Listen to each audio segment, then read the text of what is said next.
Set the tone. Yeah. Fresh new year, fresh night, yeah. Walk with a bop like I really don't care. I don't care. Blows the shit, scorching, I'm lit. In the plain white tee, got immaculate drip. Cut from a different cloth like I'm shopping at Kip.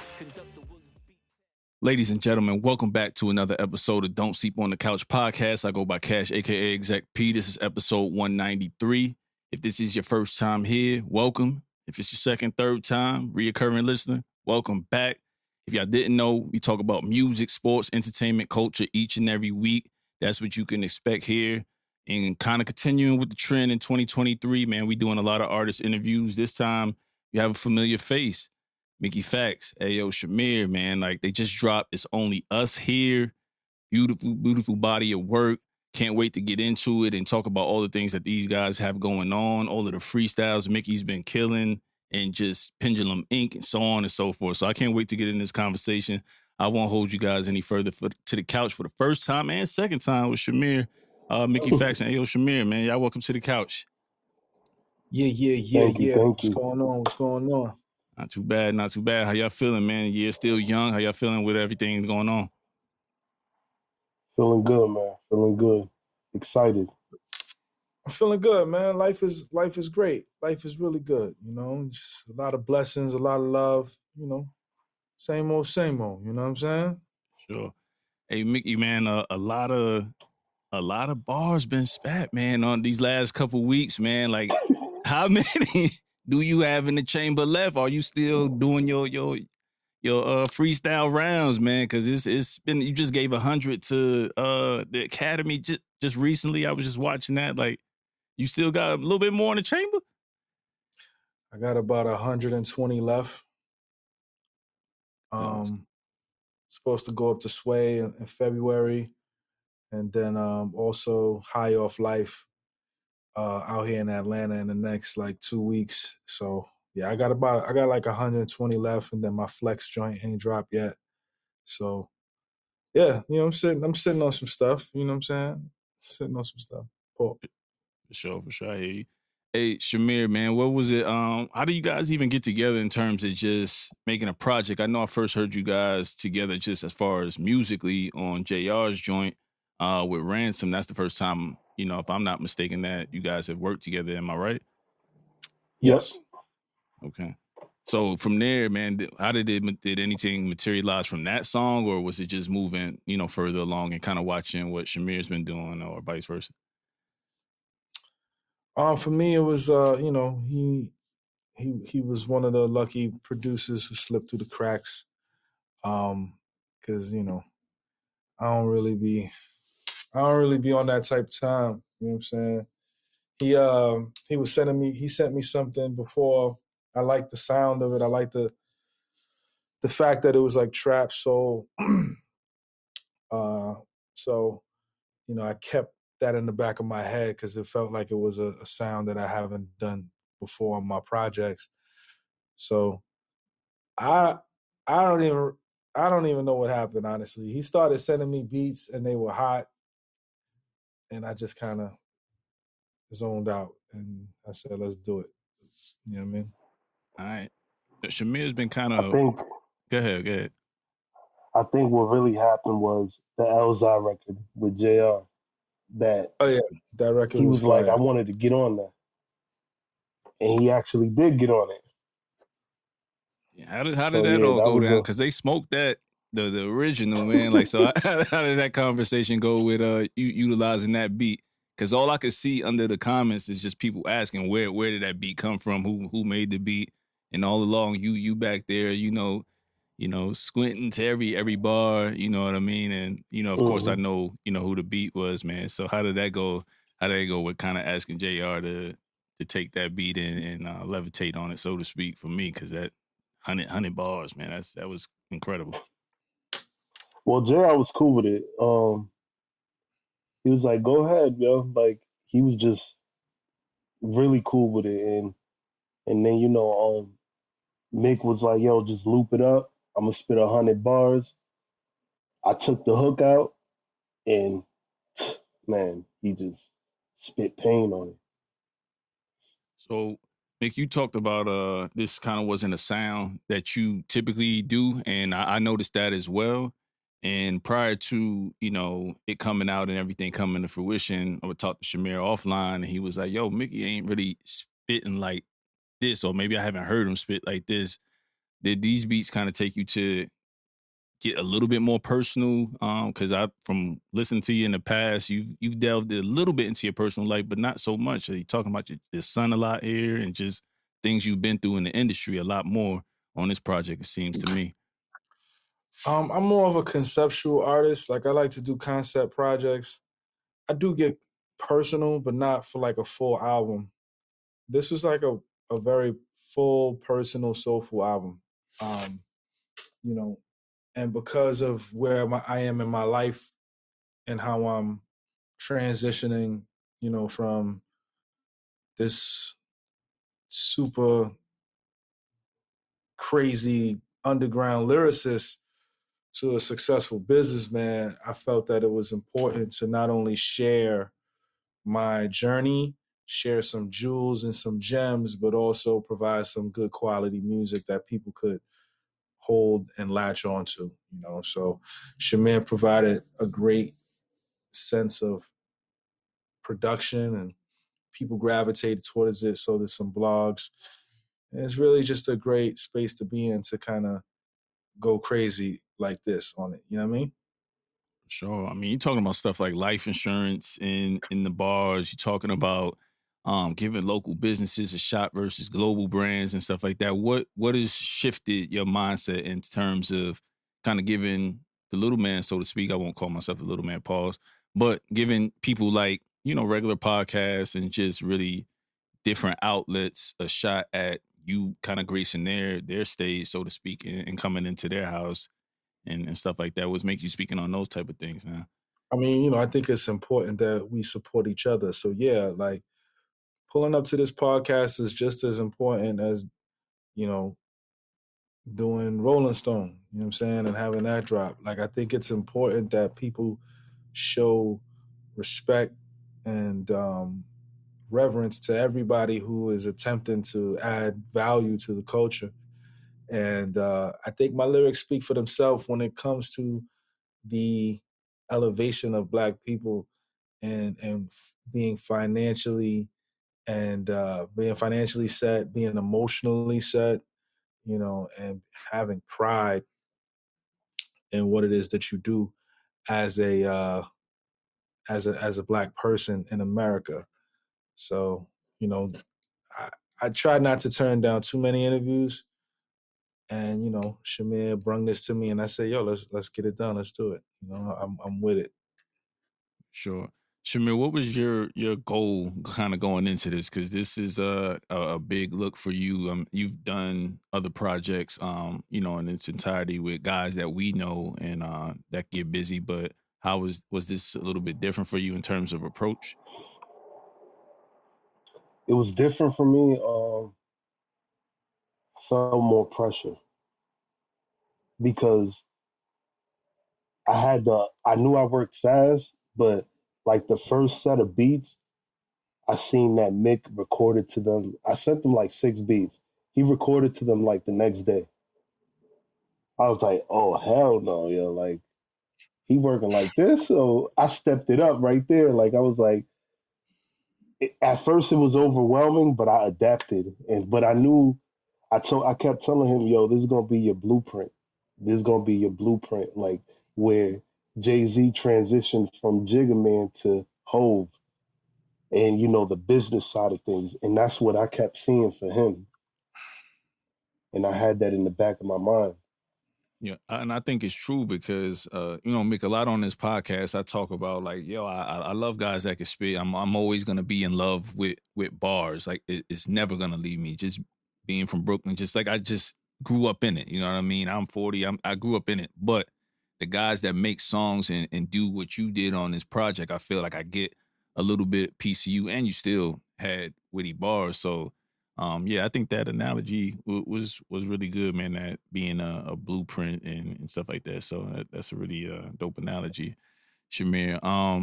In terms of just being a little bit more open, stuff like regrets. You talk about validation a lot in this project. It kind of comes and goes in this. What is letting go of validation and kind of just really coming to your own as a man and businessman mean to you? I think validation is, man, that's a recipe for disaster when you're looking for people to, you know, give you your props and give you your love and your honor. You need to know within your heart of hearts that you're there. And I know us as peers, like we have peers that, you know, we want to hear from. It's very important that we hear from these people, but it's not something that we should lean on. And, you know, me putting this project together, you know, I let Shamir know up front, like, it ain't gonna be a lot of features on there. You know, I'm gonna carry the album because, you know, you put other people on there, it's validating you to people, and it's like I'm not there anymore, you know, in my music career. You know, I still have a bucket list of artists that I want to work with, and all of them are attainable, but I didn't know if I wanted to use those people on this project. I wanted to kind of go in there and it just introduce Shamir, reintroduce myself as this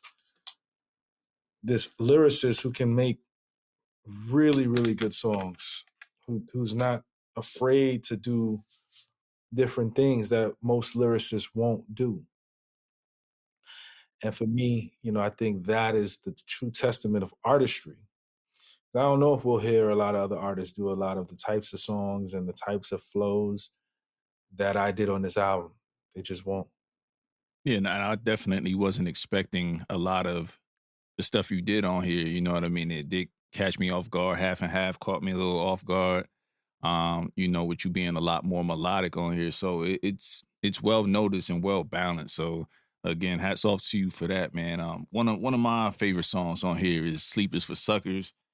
Shout out to David Shands. I've also followed his podcast as well, and kind of followed it from its inception up until now. So one of the lines that stuck out in there, or just one of the subject matter, was "Small minds and big ideas." You know what I mean? Not, again, more of that validation theme. You know what I mean?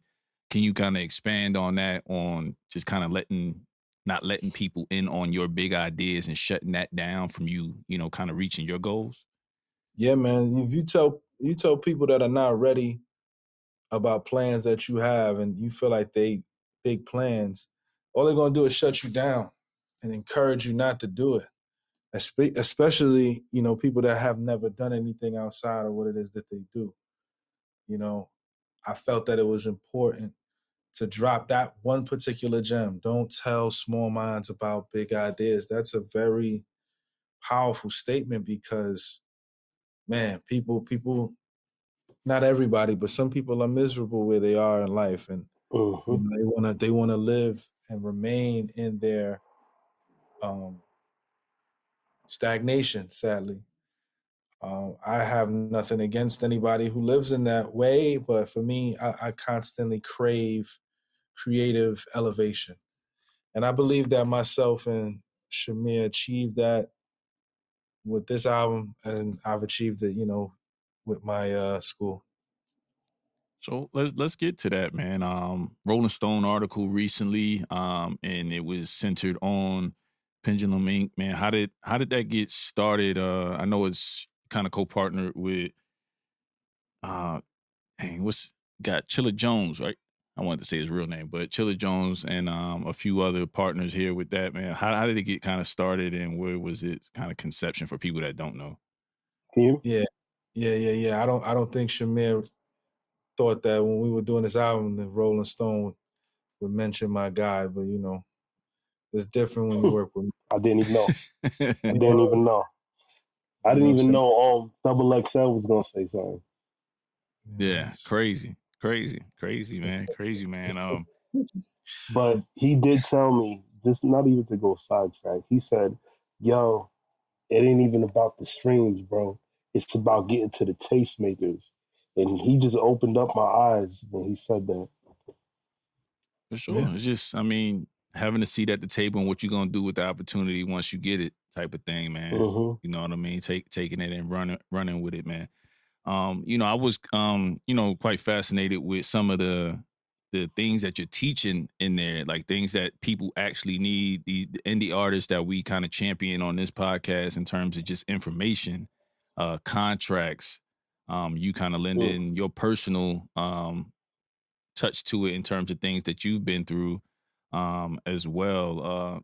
Just signs to look for in terms of getting jerks, lawyers and stuff like that. What kind of made you put all those different type of things in the course curriculum?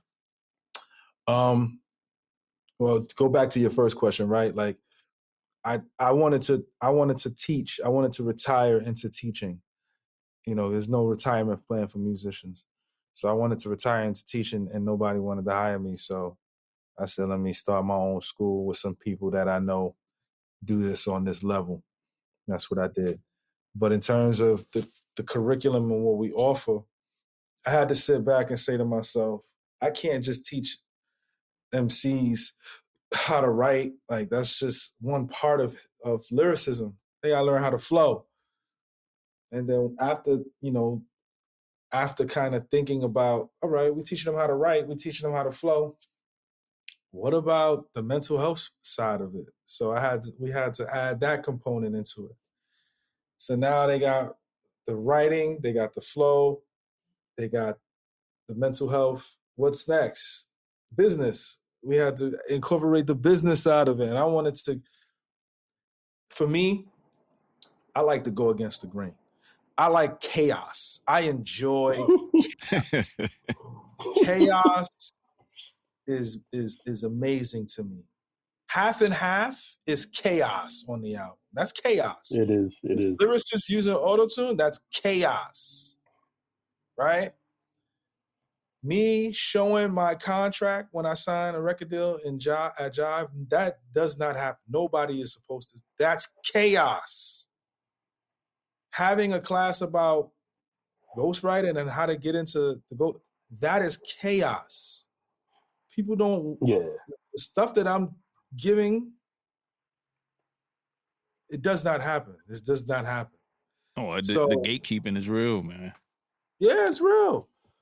These students would have never spoken to Method Man for an hour or two. Are you kidding me? Right. That's chaos. They were able to spit bars for meth, right? Or just some of the instructors as well. All of the instructors. Inspector Deck, Fonte, Corey Gunn, Skyzoo, Master Ace, Twister, Daylight, Lady London, Shay Noir, Cyrock. They all heard bars from my students. Saha the Prince. That's chaos. Because there's a separation between artist and fan. Me removing that space, that's chaos. So like they don't, like the powers that be, they don't want that. They can't stop it though. It's the people. People want it. So let's give it to them. You know what I mean? Let's show them what's going on. Let's show them exactly what they're listening to, what they're hearing, and what they're writing. It's important. Like, and it's important that somebody of the culture owns it. Facts. Fact. This is a I don't think people realize how big Pendulum Ink is going to be. And it's Black owned. That is massive in terms of structure. Like, yeah, there's record labels, but the record labels are distributed by, it's not fully Black. I am fully Black owned, fully. That's to be applauded, man. That's to be applauded because I saw how you're trying to scale and do this at different levels. You mentioned Rock from Helter Skelter in terms of just being in Colorado and him saying, hey, man, I want to teach the curriculum too. Number one, I know that's humbling to have a legend like that kind of say, I want to teach your curriculum on how to rap. And two, he's in Colorado cooling out. How many other artists are all over the country that are legends in their own right or forefathers in their own right that just looking for something like this to sink their teeth in? Like, the possibilities are endless in my opinion. Yeah, I'm growing it out. I'm expanding it constantly. And at some point it's gonna be a space where I'm creating an industry. I don't think people really understand that, right? Yep. I know, Shamir, I've given him game that is unconventional, right? And as a young producer, it's unconventional game and gems that I'm giving him. And I think it's very important that we stray away from what the norm is, what the sheep do, right? A lot of it is due to my own personal uh setbacks. So I try to find the silver lining in these setbacks, right? So me telling Shamir, like, look, we're not gonna stream high, but the people that matter are gonna hear this. And it's happening. Game was like, yo, Mickey one of them ones. Pete Rock reposted Yep. one of the projects. Rolling Stone mentions the album. It's like, what? You know what I'm saying? Like, yeah, we cracked the top 10 on iTunes, but it never was about that. It was about certain people hearing it, certain people like, oh, okay, this is fire. I want to work with Shamir now. Like, I want to work with Mickey even more. Now, I'm not even on that type of time right now, but the fact that people enjoy Shamir's work, my job is done. Yeah, and I think it's really dope. Just for some of us that know Shamir personally, in our space here, it's kind of dope that you're taking him. He's in the videos. You're taking him to certain places to kind of rub shoulders with people. That's the each one, reach one, teach one type of thing that needs to happen more. You know what I mean? Like if you spot talent, cultivate talent. Like it don't cost you nothing to cultivate talent because when you treat people the right way, that shit comes back tenfold all the time. And you mentioned it a lot in the album, talking about just the relationships, the relationship building that you do in planting the seed, never kind of being just corny in certain situations. And now those relationships with all those different instructors, those legends that are coming back, wanting to teach, and they're not giving the handout either because they're actually getting paid for it too.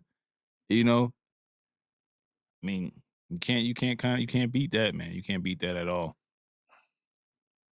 Can't beat it, brother. And I move like that. I think it's important to move in that space because, we as Black people, we need to, you know what I mean? We gotta elevate ourselves. It's very important that we do, For sure. So, man, the year's young. I know you mentioned earlier you have, a few more freestyles to continue promoting the project. But are there anything on both of you guys' horizon in terms of goals that you're trying to accomplish? Not necessarily resolutions, but goals you're trying to accomplish in 2023? Shamir, you go ahead first. Right now I'm really just trying to continue to keep the fire going that from this project. So I'm gonna be dropping a few more projects this year. I'm done with one already. Next project is Ignorant Art for JR Fave. And I'm gonna be locking in more and I'm trying to get into just tapping in with my fans and my supporters direct and not focusing on just streams. Sure, for sure. Yeah, I Yeah, think. Go ahead, Mickey. No. Go ahead. No, what I was gonna say, and one of those examples, I want to point it out to people because Shamir has worked with me. He literally took me to, I forget what app it was, man, but he took me to that app, man. Discord. Yeah, I still ain't using Discord yet, but he took me to Discord and like literally just made the beat, and kind of built it and was like, hey, kind of asking my opinion. And I'm like, oh shit, like this is kind of like the closest you get to being in the studio with somebody. And I was like, yo, that's a dope hands-on approach to curating a sound with somebody and giving a shit about how they sound, regardless of what their name is. So if y'all looking to work with him and y'all like this album, he definitely will give you that personal touch and you'll leave feeling highly satisfied. So I just wanted to put that out there because I don't think you saying that enough. That's a dope look, man. Yeah, man. It definitely is, man. For me, obviously me and Shamir, we probably gonna start working on the deluxe pretty soon. But aside from that, I'm dean of a school, man. Everything that I'm doing now is about the Dean school. Factz. Okay. Dean Factz, Yeah. that's where it's at, man. I'm in the process of getting the app created. It's I ain't playing with these people in music anymore. I don't got time for this, man. I love to make the music, but I think I did so much rapping in November and December. I'm exhausted, man. And I'm supposed to do more, like flex. Well, no, not flex, but like high off life. I was supposed to knock that out. One of my flights got delayed. I was Sway rescheduled on me like 2-3 times. Cosmic Kev said no. Like it was really supposed to be like the best and greatest freestyle run of all time. Like we're talking coast to coast, back to back, like In a week. in a week. Wait a minute. I saw two. The LA Leakers, of course, that everybody saw, and then the one with Punchline Academy. So all right, so there's two more lined up. Yeah. So yeah, no, I did. Let's count it though.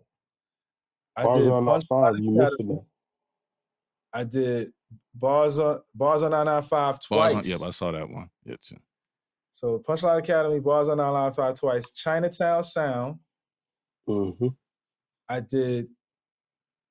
I went to Vegas and rapped on my man platform to try to launch it out. Right.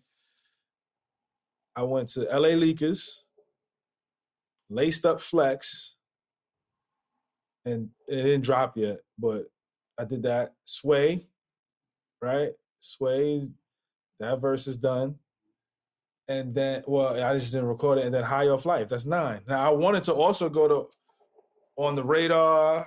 I wanted, if these people would have reached out to me, it would have got done. What are we talking about here? Like, you know what I'm saying?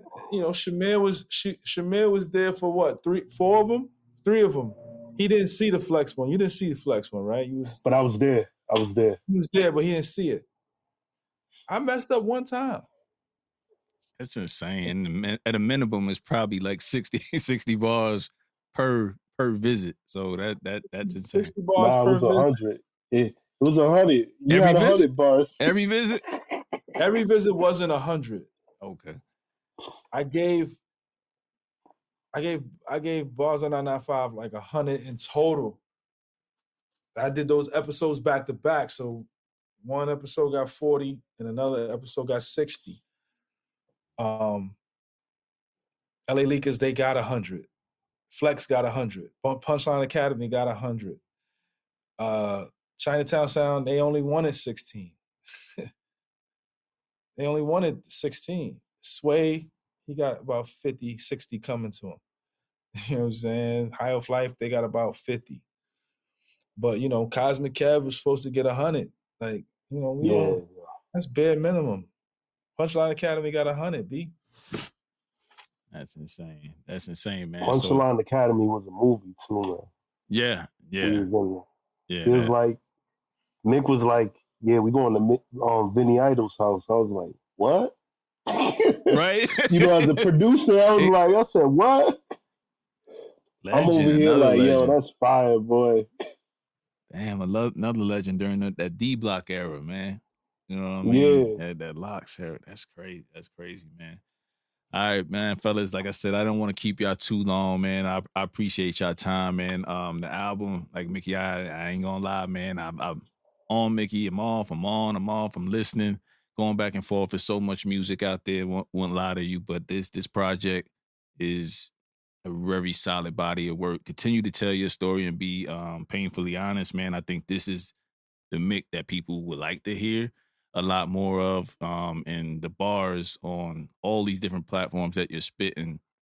When you come on here, man, it's just so much more controlled and dope. So I like that you're giving everybody the best of both worlds, man, because it's fire, man. So Congratulations to you on a dope release. Continue to kill shit, man. And if you ever need anything from me, I know you don't need nothing from me, but always here to support or whatever we could do, from a podcast standpoint. So same to you, Shamir.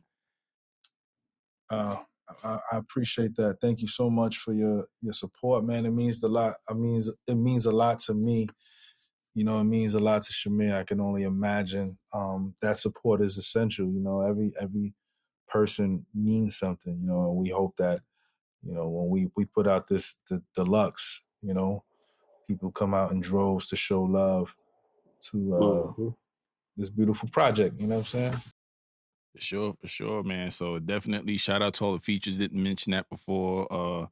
Raheem Devant, that was a really dope one. Sorry the Kid, and a host of other people, but really, really dope feature run on there for the limited features that were on there. They were well placed. So with that said, y'all, it's episode 193. Salute to Mickey Factz, salute to Shamir, man. Beautiful project, man. Y'all keep doing great things, and 2023 is up for y'all, man. I know it, man. So blessings, peace, and blessings to y'all. All right, we out. Peace. Thank Peace. you. Welcome to the basement.